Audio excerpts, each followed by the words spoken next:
After 10 years together, Claude Stevens and I were finally ending our long-distance relationship with an engagement. At the ceremony, his secretary swept her gaze over me from head to toe, a smile playing at the corners of her lips. "So you're the one from those overseas adult sites, aren't you? A different leading man in every video." She tilted her head, eyes glittering. "This is our first time meeting in person, but I have to say, your figure looks awfully familiar."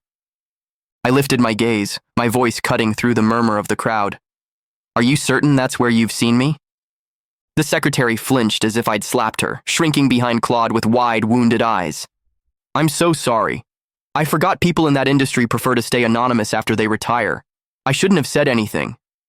Claude's expression darkened instantly, his brow furrowed, but he was looking at me. "You must have the wrong person." The secretary stuck out her tongue in a show of playful contrition. You're right. My mistake. Your fiancé is far too elegant and refined to be one of those desperate attention seekers." Oh, we'd met before. I remembered her vividly, back when she'd been entertaining clients at a certain establishment overseas. A workplace injury had landed her in my hospital. I was the one who'd stitched her up. I wondered if she'd been taking the HIV medication I'd prescribed. Claude and I were the guests of honor tonight. Every eye in the room was fixed on us. The moment Emma Pruitt finished speaking, the entire banquet hall went silent.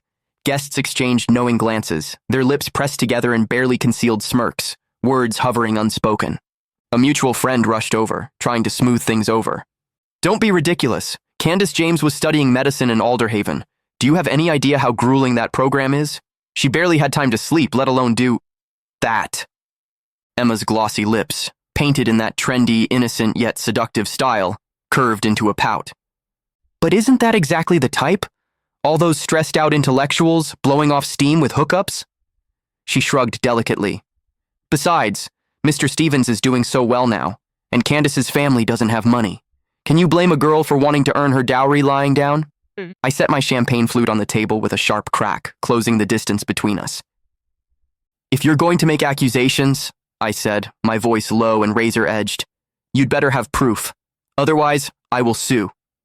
Emma's hand flew to her mouth, her neck shrinking into her shoulders like a turtle retreating into its shell. "Girls support girls, right? Fine. I'll stop."